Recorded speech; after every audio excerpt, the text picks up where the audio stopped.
Hello, Adam. Yeah, I got a 2-5 hand from the Mad River Casino. Where's that at? It's Mad River Poker Room. It's like one of those poker clubs, but it's located in Dayton, Ohio. Oh, okay. I played in one of those poker clubs in Ohio, but it was in Akron. Poker Out Loud.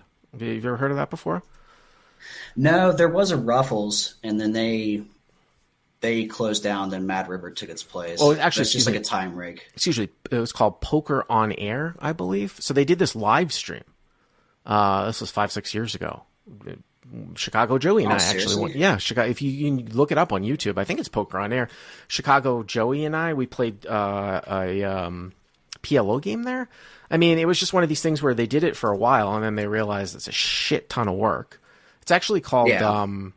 Rubber City Poker, but I just searched on Poker on Air and YouTube, and RFID Poker is the channel. I did some commentary. I played. There was an episode with Joey Ingram out of Akron, Ohio. It's kind of an interesting little one. But I did remote commentary. That's what I keep trying to tell Ryan Feldman, that I've done this remote commentary before. So okay, so Mad River in Dayton, Ohio. Hero is 100 is a 1,020 effective, and the villain is like around the same stack. Okay, There's one undergun limps. Villain opens to 20. Well, he raises to 20. Hero in the low jack has 10 of diamonds, 10 of clubs. okay. And I raise to 60. So limp open to 20. Raise three bet from the low jack to 60 with 10 of diamonds, 10 of clubs. Okay. Yes, sir. Uh-huh. And then it falls back to the villain who calls. And the villain's like a floor guy, so it's kind of weird these places. They let dealers and like four people play when they're Prop off. the game. Yeah, basically. Yeah. Yeah. It's not as weird as you think, actually, in these small rooms. Yeah, I think it's pretty cool. But anyways, it kind of influenced the hand a little bit because I know like he's fairly confident about certain things, but I haven't seen him show down a whole lot of hands. For the benefit of the doubt, I just say he was maybe a break-even player. Okay. He hadn't done anything too outline. So the flop, I've already done all the math, by the way, just Okay. to save you some time. $132 to the flop. Nice. The flop is 10 of hearts, 8 of hearts, 5 of diamonds. 10 of hearts, 8 of hearts, 5 of diamonds, so you flop top set. Yes, sir. Okay. He checks. I down bet to 50. And then he check raises to 125. So Hero bets 50, and he goes to 125. So you bet small. So obviously Yes. you might have induced sort of this check raise. Usually a lot of these check raises are comprised of top pairs type of hands. So it's interesting because you block a lot of the top pair here with 10-10, right? Yeah, I put this out on the Discord, and Uh-huh. a lot of people were saying, I would have four bet to like 325 here. 3-bet the flop, you mean? Yeah, I mean, that's certainly an unbalanced, exploitable sort of way to play it. The only thing that I would say, though, is that I would rather make that play with bottom set or middle set than that's top, what I than was top thinking. set. Yeah. I was thinking middle set. Like I would probably go for that way more than here.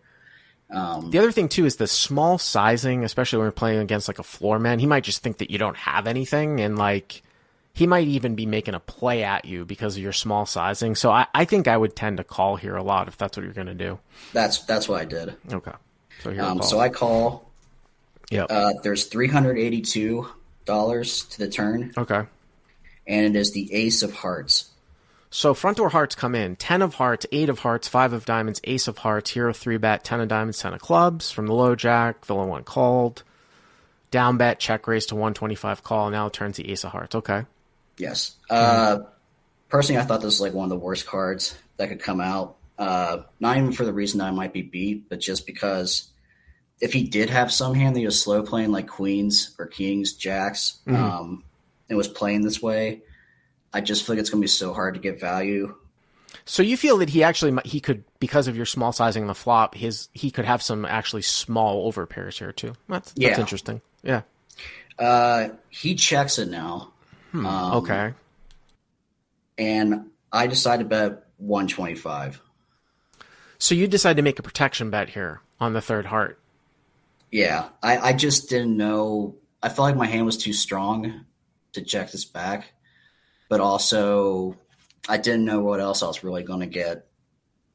Yeah, that's interesting. I don't hate the bet.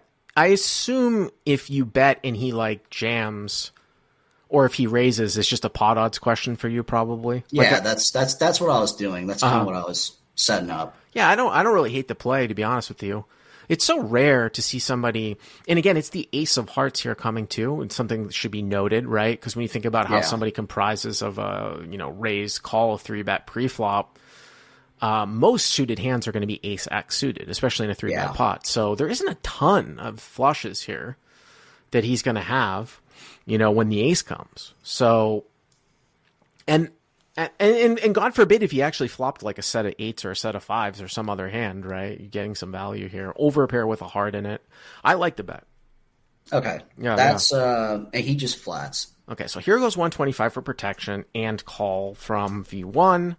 So now the pot is 632. 32. Yep, 632. Mm-hmm. It is the nine of spades. So the nine of spades. So it's 10 of hearts. And I do remember why I picked this one too, because I had actually, I want to ask you a question here too.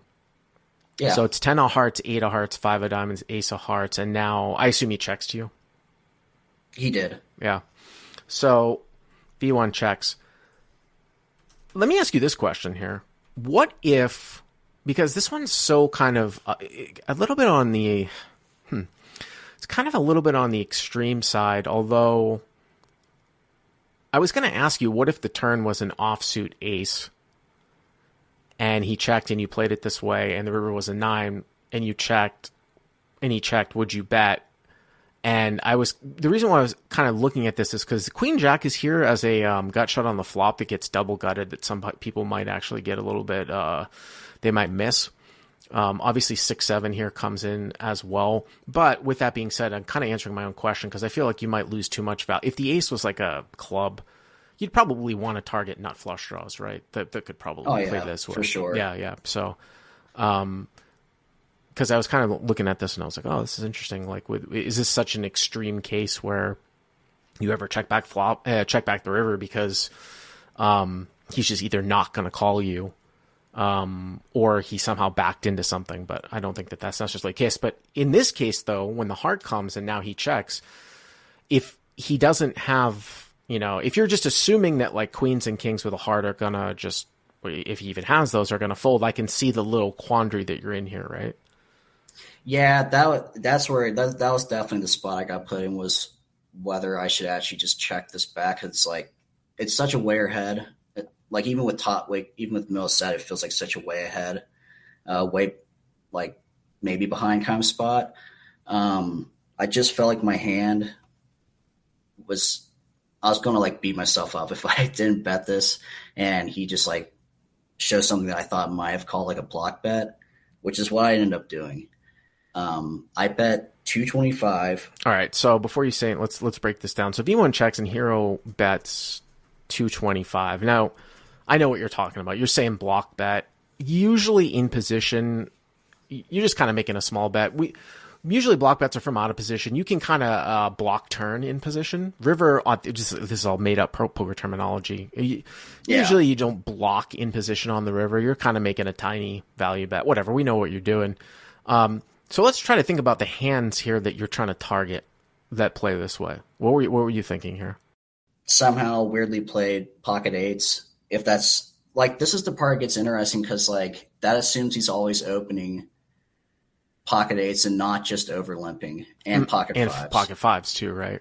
Which like I'd never see anyone opening pocket fives like over limp. They're just going to be limping that all day long. That's a good point. I think I can get on board with that. So really the only set is eights here for the most part. Yeah, right? it's just such a tiny, I feel like I was targeting such a tiny range to get value from. And when he calls the turn, when the ace of hearts comes and you block 10-10. Now the other thing too is I would look at the suits of my hand here too and try to figure out if there's any ace 10 suited that's actually even possible, because sometimes there isn't.